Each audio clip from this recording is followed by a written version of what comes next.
नमस्कार दोस्तों, स्वागत है आपका इस वीडियो में। तो हाल ही में आईबीपीएस ने अपना कैलेंडर रिलीज किया है। उसमें उन्होंने बताया कि वो आईबीपीएस क्लर्क पीओ और आरआरबी पीओ क्लर्क कब लेने वाले हैं। लेकिन अभी एसबीआई की तरफ से कोई अपडेट नहीं है कि एसबीआई पीओ कब होने वाला है, कब इसका नोटिफिकेशन आने वाला है।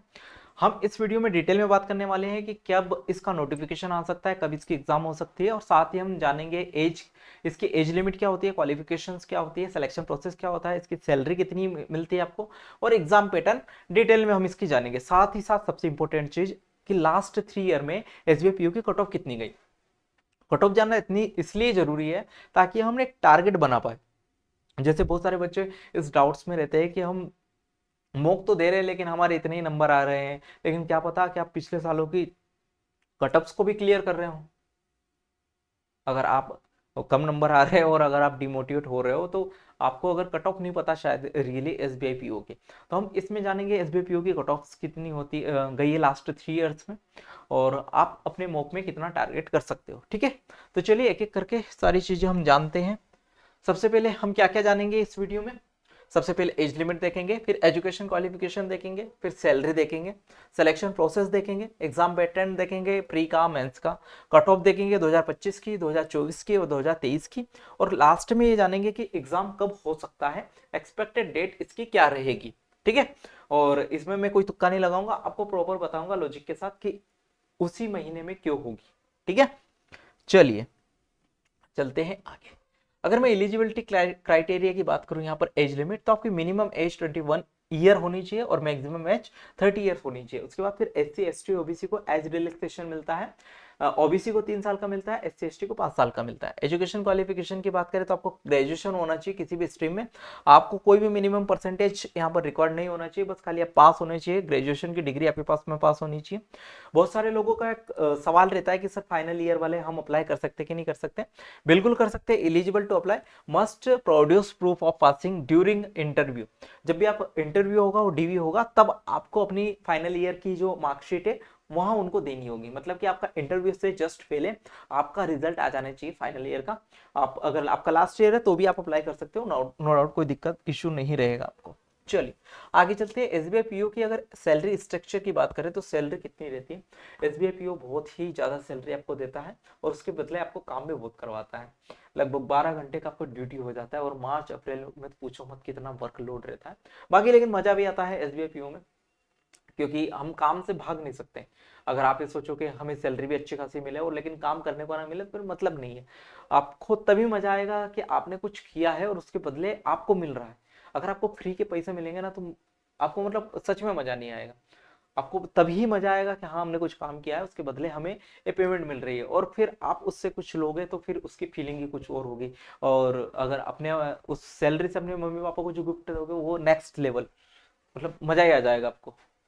तो अगर इसकी सैलरी की बात करें तो अप्रोक्सीमेट मान के चलो आपके पास में 85 प्लस ही मिलती है, और प्रोविजन पीरियड कंप्लीट करते हैं मतलब 1 लाख प्लस आपके पास में आती है इन हैंड, ये मान के चलिए आप। ठीक है, बाकी ये लिखा हुआ है, आप आराम से पढ़ सकते हैं। अगर इसकी सिलेक्शन प्रोसेस की बात मैं करूं तो आपके पास में पहले प्रीलिम्स होगा जो कि आपके पास में क्वालिफाइंग होगा, फाइनल मेरिट में इसका कोई भी मार्क्स नहीं जुड़ता है। उसके बाद फिर मेंस होगा, उसके बाद फिर इंटरव्यू और साइकोमेट्रिक एक टेस्ट होता है जो कि वो भी क्वालिफाइंग रहता है। इंटरव्यू के मार्क्स बस आपके पास में जुड़ते हैं, मेंस प्लस इंटरव्यू मिला के आपके पास में फाइनल रिजल्ट बनता है। प्री भी बस क्वालिफाइंग होता है, आपको बस खाली कट ऑफ क्लियर उसकी करनी होती है। ठीक है भाई। अगर अपन चले एग्जाम पैटर्न की बात करें एसबीआई पीओ प्रीलिम्स की, तो आपके पास में अभी रिसेंटली एसबीआई ने चेंज किया था एग्जाम पैटर्न। पहले क्या होता था, इंग्लिश 35 नंबर का होता था, सॉरी 30 नंबर का होता था, क्वांटिटी एप्टीट्यूड 35 नंबर का, रीजनिंग 35 नंबर का, इंग्लिश 30 नंबर की होती थी। लेकिन इस बार उन्होंने प्रीलिम्स में क्या किया, 40 नंबर की इंग्लिश पूछ रहे हैं, क्वांटिटी एप्टीट्यूड 30 नंबर का और रीजनिंग भी 30 नंबर का। सभी में आपके पास में सेक्शनल टाइमिंग होती है 20 मिनट 20 मिनट 20 मिनट की, टोटल 100 मार्क्स का पेपर होता है, 100 क्वेश्चन इसमें आते हैं। सेक्शनल कट ऑफ होती है क्या, बिल्कुल नहीं होती है। नेगेटिव मार्किंग बिल्कुल होती है, 0.25 की नेगेटिव मार्किंग आपको प्रीलिम्स में देखने को मिलती है। आगे चलेंगे मेंस की बात करें तो मेंस में आपके पास में रीजनिंग आती है 40 क्वेश्चन 60 मार्क्स की। डाटा एनालिसिस एंड इंटरप्रिटेशन मतलब कि मैथ्स मैथ्स आपके पास में 30 क्वेश्चन 60 मार्क्स का आता है, 45 को आपके पास में टाइम लिमिट होती है। जनरल इकोनॉमी बैंकिंग अवेयरनेस आपके पास में 60 क्वेश्चन आते हैं 60 मार्क्स के। बहुत इंपॉर्टेंट हो चुका है ये, जैसा कि आप देख सकते हैं। 60 नंबर का आपके पास में आ रहा है, मतलब आपको इसको अभी से फोकस करके चलना पड़ेगा।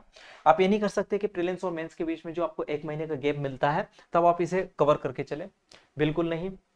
आज से ही कवर करके चलोगे तब ही आपकी बात बनेगी यहाँ पर, ठीक है।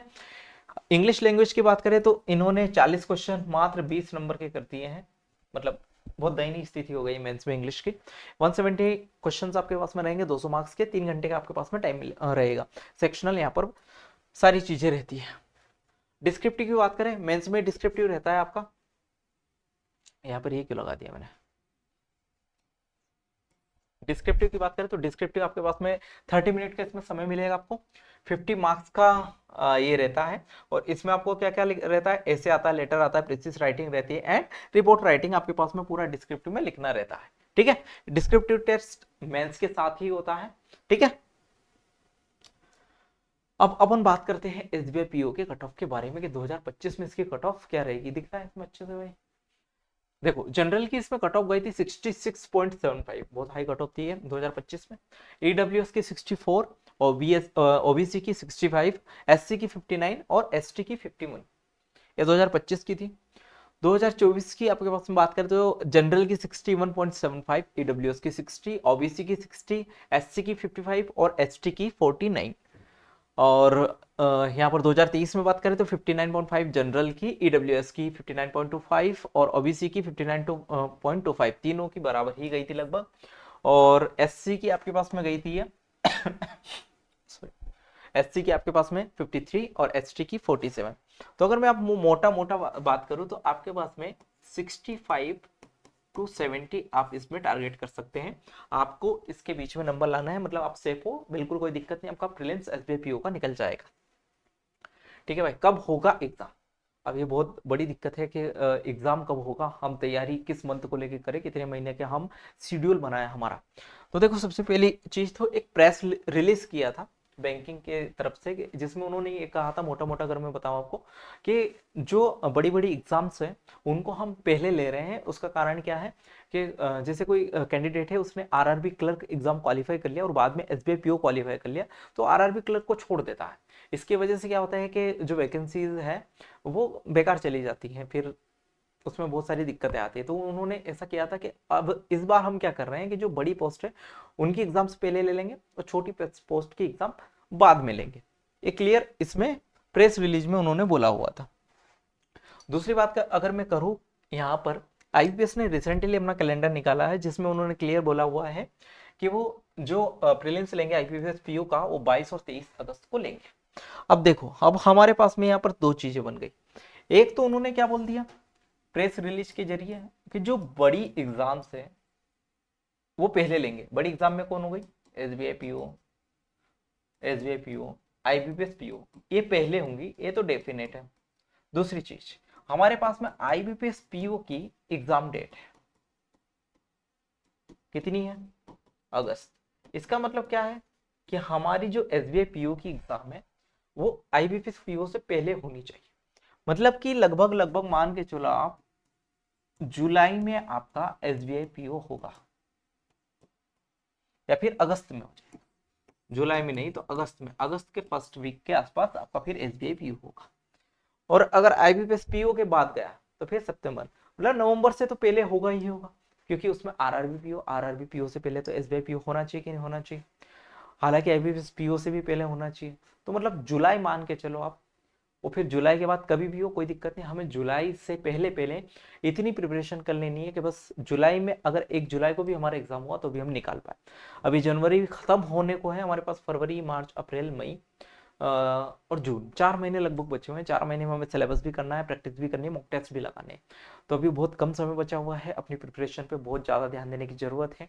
अभी तक आपकी आंखें नहीं खुली है तो अब खोल लो, क्योंकि अगर आपने ये टारगेट बनाया हुआ कि अगस्त से हमारी बैंकिंग की एग्जाम शुरू होगी, नहीं, उससे पहले ही आपकी शुरू हो जाएगी, क्योंकि अभी आरबीआई असिस्टेंट भी आ जाएगा।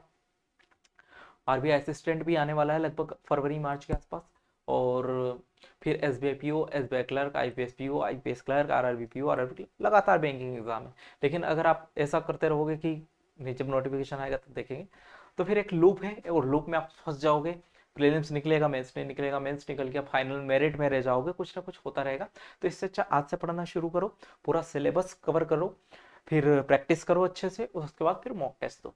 और अगर आप बैंकिंग की अच्छे से तैयारी करना चाहते हैं तो हमारी एल्गार सीरीज के साथ जुड़ सकते हैं।